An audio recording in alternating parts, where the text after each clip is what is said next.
আসসালামু আলাইকুম সবাইকে। আশা করছি তোমরা অনেক অনেক বেশি ভালো আছো। আজকে আমরা প্রথম অধ্যায়ের আরো একটি গুরুত্বপূর্ণ টপিক, সেটা হচ্ছে সুযোগ ব্যয় নিয়ে আলোচনা করব। সুযোগ ব্যয়কে ইংলিশে বলা হয় অপরচুনিটি কস্ট। সংক্ষিপ্ত আকারে তুমি ওসি বলতে পারবা। ওসি মানে হচ্ছে কি অপরচুনিটি কস্ট। আচ্ছা, আমি এটা নিয়ে একটু আলোচনা করি। ধরে নাও মনে করো তোমাদের গ্রামের বাড়িতে একটা জমি আছে। এটা মনে করো 3 একর একটা জায়গা, যে গ্রামের বাড়িতে একটা জমি আছে। এখন আমি তোমাকে একটা কাল্পনিক দিলাম যে এই জমিতে তুমি চাইলে যে কোনো একটা দ্রব্য উৎপাদন করতে পারো। একটা হচ্ছে ধান, একটা হচ্ছে গম উৎপাদন দিলাম আর কি। আর তুমি চাইলে টমেটো আর মরিচ দিতে পারো, কোনো আপত্তি নাই, যার যেটা সুবিধা সেটা দাও। মনে করো এখানে আমরা ধান দিলাম, এখানে আমরা কি দিলাম, গম দিলাম।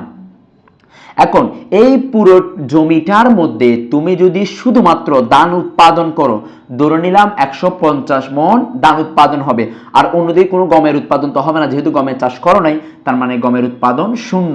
এখন তুমি যদি চিন্তা করো যে না, আমার কিছু গমের উৎপাদনও দরকার, ধরে নিলাম এতটুকু এই অংশের মধ্যে তুমি গমের উৎপাদন করবা, তো ধরে নিলাম হচ্ছে তুমি 50 মণ গম উৎপাদন করবা, তার মানে বাকি জায়গার মধ্যে তুমি ধান উৎপাদন করবা, তার মানে 100 মণ কি উৎপাদন হবে, ধান উৎপাদন হবে। এখন এই বিষয়টার মধ্যে তুমি সুযোগ ব্যয় খুঁজতে পাবা। দেখো একটু মনোযোগ দিয়ে দেখো, তাহলে গমের উৎপাদন অতিরিক্ত পাওয়ার জন্য, অন্যদিকে ধানের উৎপাদন ছেড়ে দিতে হচ্ছে না। ধানের উৎপাদনকে ছেড়ে দিতে হচ্ছে। যখন ছিল 150, তখন গমের উৎপাদন শূন্য। গমের উৎপাদন পাওয়ার জন্য ধানের উৎপাদন কি করতে হচ্ছে, 50 একক ছেড়ে দিতে হচ্ছে। এটা 50 একক ছেড়ে দিতে হচ্ছে, এটাই হচ্ছে সুযোগ ব্যয়। তার মানে কোন দ্রব্যের অতিরিক্ত একক উৎপাদনের জন্য অন্য দ্রব্যের যে পরিমাণ ছেড়ে দিতে হয় বা যে পরিমাণ ত্যাগ করতে হয়, ওই পরিমাণকে বলা হচ্ছে সুযোগ ব্যয়। তাহলে দেখো, কোনো একটি দ্রব্যের অতিরিক্ত উৎপাদন পাওয়ার জন্য অপর দ্রব্যের উৎপাদন যতটুকু ছেড়ে দিতে হয়, সেই ছেড়ে দেওয়া পরিমাণকে বলা হচ্ছে কোন ব্যয়, সুযোগ ব্যয়। আশা করি বিষয়টা বুঝতে পেরেছো। দেখো, একটি কাজের জন্য যে সর্বোত্তম বিকল্পটি হারাতে হয়, সেই হারানোর পরিমাণই হলো কি ওই কাজের জন্য কোন ব্যয়, সুযোগ ব্যয়। আশা করি তোমরা বিষয়টা বুঝতে পেরেছো। প্রয়োজনে একটু বারবার করে দেখিও, যাতে কোনো কিছু বুঝতে অসুবিধা না হয়। আচ্ছা, আমরা সুযোগ ব্যয় একটু ধারণা দেখি। সেটা হচ্ছে 1939 সালে প্রকাশিত ইকোনমিক্স আর general textbook for student নামক গ্রন্থে অর্থনীতিবিদ ফেডারিক নেহাম বলেন, যে কোনো জিনিসের সুযোগ ব্যয় হচ্ছে পরবর্তী সর্বোত্তম বিকল্পটির উৎপাদন পরিহারের ব্যয়। মানে একটা পাওয়ার জন্য আটটা যে ছেড়ে দিতে হচ্ছে, ওই ছেড়ে দেওয়া পরিমাণকে কি বলা হয়, সুযোগ ব্যয় বলা হয়। আশা করি বিষয়টা তোমরা বুঝতে পেরেছো যে সুযোগ ব্যয়ের আসলে সত্যিকার অর্থে কি বোঝায়। এখন আমি একটু তোমাদেরকে বিষয়টা আলোচনা করি। একটু আগে যে আমি দুইটা পরিমাণ দেখালাম না, এক পাশে মনে করো আচ্ছা এখানে একটু দেখাই আগে। এটা দেখো, এক পাশে দিলাম হচ্ছে ধান, অন্য পাশে হচ্ছে গম। তাহলে দেখো, ধানের উৎপাদন ছিল 150, গমের উৎপাদন শূন্য। ধান হচ্ছে 100 আর এটা হচ্ছে 50। এখন আসো তাহলে মনে করো এখানে লম্ব অক্ষ, ভূমি অক্ষ, মনে করো যার যেখানে সুবিধা। আমি মনে করো ধান দিলাম ভূমি অক্ষে, আবার তুমি হচ্ছে গম দিবা লম্ব অক্ষে, দিছো। এখন দেখো গমে আছে কত, 0 এবং 50। তার মানে এটা 0, এরপরে হচ্ছে এটা কত, 50, এটা কত 50। তুমি চাই আরেকটা বাড়াইতে পারো, মনে করো এটা মনে করো 100 হলে এটা তখন হবে, এটা তখন হবে এটা 50 হবে, দিলাম। দেখো, আমরা 0 থেকে যখন উপরে উঠবো, ছোট থেকে বড়, মনে করো এটা 50, এটা হচ্ছে 100, এটা কত 100, এটা কত 100, এভাবে দিলাম আর কি। আচ্ছা, একই রকম ভাবে এটা যদি চাও যে তুমি 150ও দিতে পারো, যে 50 এটা ব্যবধান করে ধরলাম আর কি। আচ্ছা, এই পাশে ভূমি অক্ষে যখন যাব, প্রথমে 0, এরপরে ছোট থেকে বড়, এটা মনে করো 50, এটা মনে করো কত 100। এখন এক্স দ্রব্য যখন, মানে এটা হচ্ছে গম যখন কত, গম যখন 50, তখন তখন তখন তখন তোমার হচ্ছে ধানের উৎপাদন কত, 100। আবার গমের উৎপাদন বৃদ্ধি পেয়ে 100 হলে ধানের উৎপাদন হ্রাস পেয়ে কত হয়, 50 হয়। কত হয়, 50 হয়। তার মানে একটু খেয়াল করো, গমের উৎপাদন বাড়াতে গিয়ে গমের উৎপাদন বাড়লে এই যে 50 পরিমাণ বৃদ্ধি পাচ্ছে না, গমের উৎপাদন বাড়লে আর সরি কিসের, গমের উৎপাদন 50 একক বাড়লে ধানের উৎপাদন 50 একক ছেড়ে দিতে হয়। গমের উৎপাদন 50 একক বাড়লে ধানের উৎপাদন 50 একক কি করতে হয়, ছেড়ে দিতে হয়। এই যে ছেড়ে দিতে হচ্ছে, এই যে ছেড়ে দেওয়ার পরিমাণকে ছেড়ে দেওয়ার পরিমাণকে কি বলা হয়, সুযোগ ব্যয় বলা হয়। এখন বইয়ের মধ্যে সুযোগ ব্যয় অনেক ধরনের হতে পারে, ক্রমবর্ধমান, ক্রমহ্রাসমান, স্থির, অনেকগুলো দেওয়া আছে। আসলে এগুলো কোনো কিছু ভ্যারি করে না, জাস্ট একটু বুঝে বুঝে পড়ার জন্য। এই বিষয়টা তুমি বুঝছো কিনা, যে একটা পাওয়ার জন্য অন্যটা ছেড়ে দিতে হচ্ছে, এই ছেড়ে দেওয়ার পরিমাণকে সুযোগ ব্যয় বলা হয়। এটা আমি একটা তোমার হচ্ছে একটা তালিকা দিলাম, এই তালিকা থেকে তুমি এই জিনিসটা একটু বুঝলে তোমার পুরোটা কি হয়ে যাবে, আলোচনা হয়ে যাবে। আমি একটু প্রয়োজন আরেকবার একটু আলোচনা করি, যদি বলো যে না স্যার একটু আরেকবার আলোচনা করেন তাহলে আরো সহজ হবে, তাহলে আরেকবার একটু আলোচনা করি। আমি একদম মান দিয়ে দিচ্ছি, মনে করো এটা 0, এই পাশে আমি দিলাম হচ্ছে মনে করো ধান, এই পাশে আমি দিলাম হচ্ছে গম, একদম ভিন্ন দিচ্ছি আর উল্টা দিচ্ছি। মনে করো এটা প্রথমে 0 থেকে যখন লম্ব উঠবো, ছোট থেকে বড়, এটা 50, এটা মনে করো 100, এটা মনে করো 150 দিলাম বোঝার জন্য জাস্ট। আর এটা যখন যাচ্ছি, এটা মনে করো 50, এটা মনে করো কত 100। এখন ধানের উৎপাদন যখন 50, গমের উৎপাদন তখন 100, তার মানে এই বিন্দুতে হচ্ছে মনে করো 150 উৎপাদন হচ্ছে, টোটাল 150। আচ্ছা, ধানের উৎপাদন বৃদ্ধি পেয়ে কি পাচ্ছে, বৃদ্ধি পেয়ে 100 হলে গমের উৎপাদন হ্রাস পেয়ে 50, তাও কত 150, তাও কত 150। তার মানে ধানের উৎপাদন বৃদ্ধি পেলে গমের উৎপাদন কি পায়, হ্রাস পায়। এই যে হ্রাস পাচ্ছে, একটা বেশি পাওয়ার কারণে অন্যটার পরিমাণ হ্রাস পাচ্ছে, একটার পরিমাণ বাড়ার কারণে অন্যটার পরিমাণ ছেড়ে দিতে হচ্ছে, একটার পরিমাণ বেশি হওয়ার কারণে অন্যটার পরিমাণ ত্যাগ করতে হচ্ছে। এই যে ত্যাগ করতে হচ্ছে, এই ত্যাগ করা পরিমাণকে বলা হচ্ছে কোন ব্যয়, সুযোগ ব্যয় বা অপরচুনিটি কস্ট। আশা করি তোমরা বিষয়টা বুঝতে পারবা, এটা নিয়ে কারোর মধ্যে কোনো কনফিউশন কাজ করবে না, তুমি সহজে বিষয়টা মনে রাখতে পারবা। এখন এখানে দেখা হচ্ছে কি, দেখো ক্রমবর্ধমান সুযোগ ব্যয় কোন ধরনের, ক্রমবর্ধমান সুযোগ ব্যয়। এখানে কঠিন কিছু না, জাস্ট একটু মনে রাখো, জাস্ট একটু বুঝলে হবে। মনে করো এখানে ভূমিয়ককে দেওয়া আছে হচ্ছে x দ্রব্য, লম্বককে দেওয়া আছে y দ্রব্য, ভূমিয়ককে x দ্রব্য, লম্বককে y দ্রব্য। দেখো আমি যখন ভূমিয়ককে যাচ্ছি 2 4 6 8, 2 4 6 8, দেখো একটু খেয়াল করো। আর এদিকে হচ্ছে 3 6 10, 3 6 10। ক্রমবর্ধমান কিভাবে হয় একটু দেখো। প্রথমে আমরা যখন দেখতেছি হচ্ছে এদিকে আমার হচ্ছে কি দ্রব্য, y দ্রব্য যখন 3, তখন হচ্ছে আমার x দ্রব্য হচ্ছে 6, x দ্রব্য কত 6, তার মানে একটা বিন্দু, সেটা হচ্ছে c বিন্দু। y দ্রব্য বেশি পাওয়ার জন্য আমি যদি 6 একক উৎপাদন করি, আবার অন্যদিকে x দ্রব্য আমার কমে যাবে, তখন কত হবে 4, এই যে 2 ছেড়ে দিতে হচ্ছে। এখন 3 পাওয়ার জন্য দেখো, এই যে 3 বেশি পাওয়ার জন্য 2 ছাড়তে হচ্ছে, আবার এরপরে বেশি পাওয়ার জন্য, বেশি কত দেখো, আমি 4 পাওয়ার জন্য, মানে উৎপাদনের পরিমাণ 4 বৃদ্ধি অতিরিক্ত পাওয়ার জন্য, 4 এর পরিমাণ অতিরিক্ত পাওয়ার জন্য যদি 10 পেতে চাই, তখন আমাকে অন্য দ্রব্যের উৎপাদন নিয়ে আসতে হবে কত 2, তার মানে আরো 2 ছাড়তে হবে। তার মানে দেখো একটার পরিমাণ ছাড়লে অন্যটার পরিমাণ আমি বেশি পাচ্ছি। এই যে বেশি পাচ্ছি, এই বেশি পাওয়ার জন্য যেটা আমি ছাড়বো 2 করে আমি ছেড়ে দিচ্ছি না, এটাই হচ্ছে কোন ব্যয়, সুযোগ ব্যয়। দেখো আমি নিতে যাচ্ছি বেশিটা, কোনটা, এইটা। এই যে প্রথমে 3 নিচ্ছি, এরপরে 4 নিচ্ছি। দেখো এই যে প্রথমে 3 এর ব্যবধান কত, এইখানে 3, এরপরে ব্যবধান 4, তার মানে একবার হচ্ছে 3 নিচ্ছি, একবার হচ্ছে 4 নিচ্ছি। 3 এবং 4 পাওয়ার জন্য আমাকে 2 করে কি করতে হচ্ছে, 4 দিতে হচ্ছে। তার মানে আমি পাচ্ছি বেশি, ছাড়তেছি কম, এটাই হচ্ছে ক্রমবর্ধমান। এটা কি ক্রমবর্ধমান, তার মানে এটা হচ্ছে ক্রমবর্ধমান সুযোগ ব্যয়। তার মানে আমার পরিমাণটা আস্তে আস্তে কি পাচ্ছে, বৃদ্ধি পাচ্ছে। আর এটা যখন হ্রাস পাবে তখন হচ্ছে ক্রমহ্রাসমান, আর এটা যখন বরাবর স্থির থাকবে এটাকে বলা হচ্ছে স্থির সুযোগ ব্যয়। আহামরি কোনো কিছু কঠিন না, জাস্ট একই রকম জিনিস। আচ্ছা আসো একটু দেখি আমরা। এই দেখো এখন এটা হচ্ছে কি, এটা হচ্ছে ক্রমহ্রাসমান, এটা কি ক্রমহ্রাসমান, এটা কি ক্রমহ্রাসমান সুযোগ ব্যয়। এখানে মানগুলো দেওয়া আছে, একটু বুঝতে তুমি দেখবা। দেখো যখন 15 মানে এটা হচ্ছে x দ্রব্য, তো এটা হচ্ছে y দ্রব্য, এটা x, এটা হচ্ছে y দ্রব্য।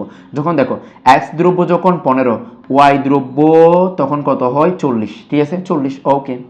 x দ্রব্য বৃদ্ধি মানে পরিমাণটা বাড়তেছে, x দ্রব্য আমি বেশি চাচ্ছি, বেশি মানে কত বেশি চাচ্ছি, দেখো মাঝখানে 10, এই 10 বেশি চাচ্ছি, 10 বেশি চাওয়ার কারণে y দ্রব্য আমাকে ছেড়ে দিতে হচ্ছে কত, দেখো এই যে 10 ছেড়ে দিতে হচ্ছে, এটা ছেড়ে দিতে হচ্ছে।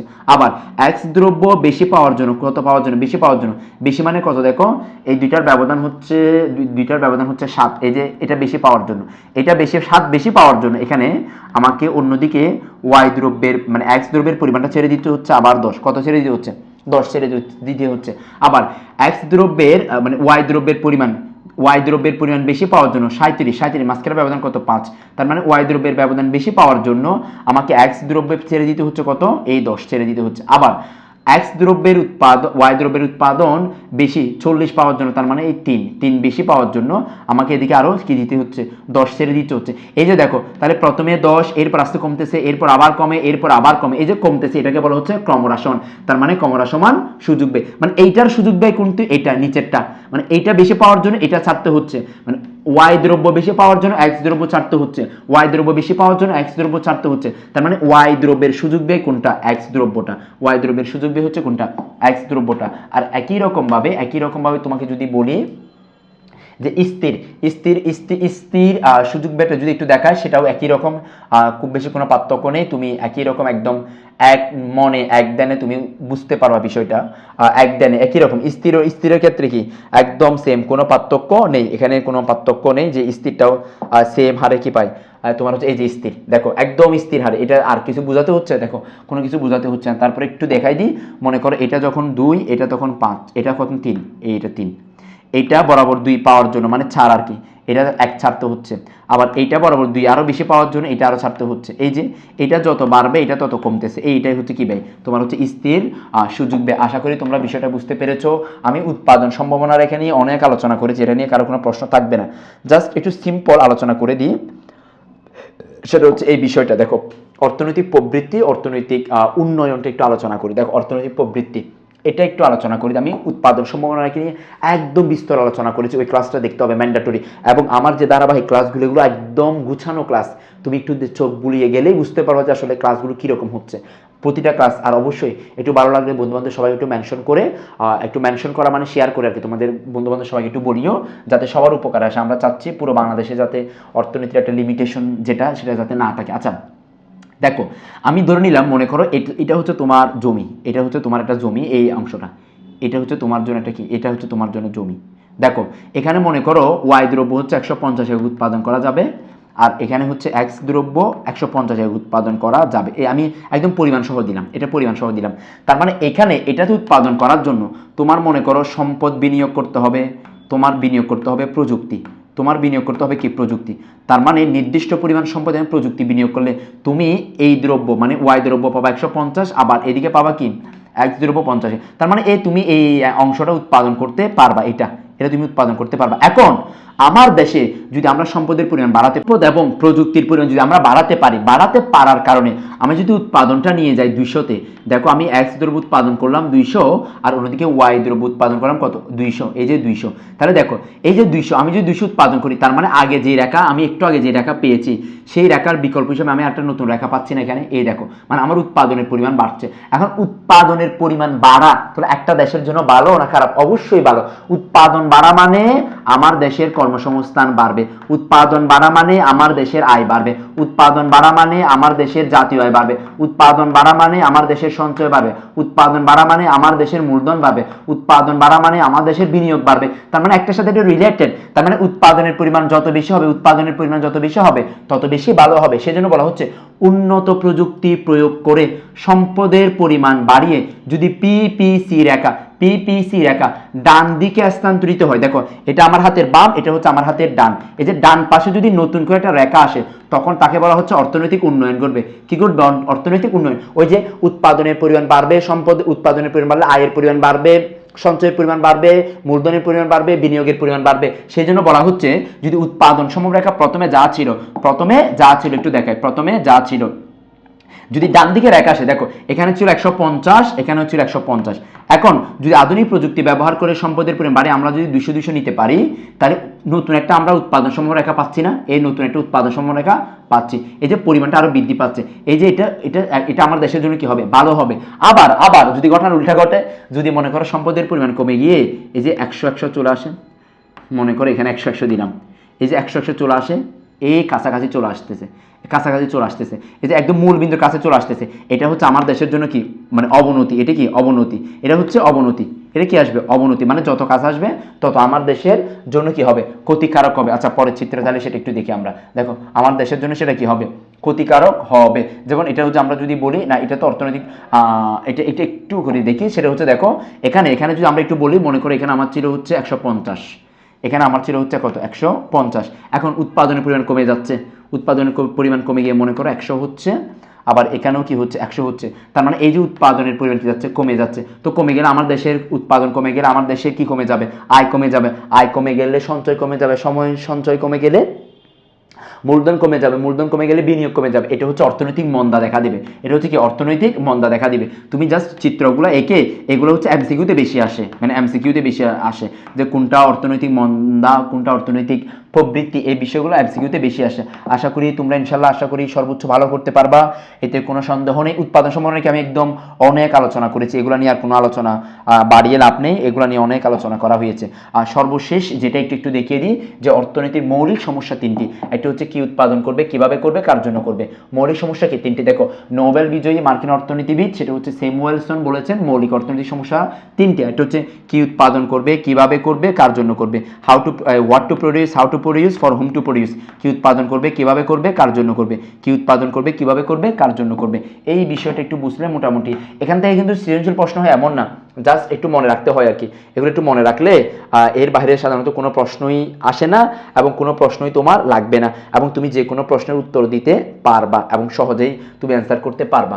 আচ্ছা কি উৎপাদন করা হবে, কি উৎপাদন করা হবে, আমি একটু কাল্পনিক মান দিয়ে জিনিসটা বুঝাই। কি উৎপাদন করা হবে? মনে করো আমার দেশে মনে করো ধান দরকার, অন্যদিকে হচ্ছে গম দরকার। আমি দুইটা দ্রব্য দিলাম। দেখো ধানের উৎপাদন দিলাম 150, আবার গমের উৎপাদন দিলাম হচ্ছে মনে করো কত দিব? আচ্ছা এটা হচ্ছে 0 দিলাম, আবার অন্যদিকে হচ্ছে মনে করো এটা দিলাম হচ্ছে 100, এটা দিলাম হচ্ছে মনে করো 50, আবার এটা দিলাম হচ্ছে মনে করো 0, এটা দিলাম 150। বাংলায় লিখি সব, যেহেতু বাংলা এটা 50 লিখি।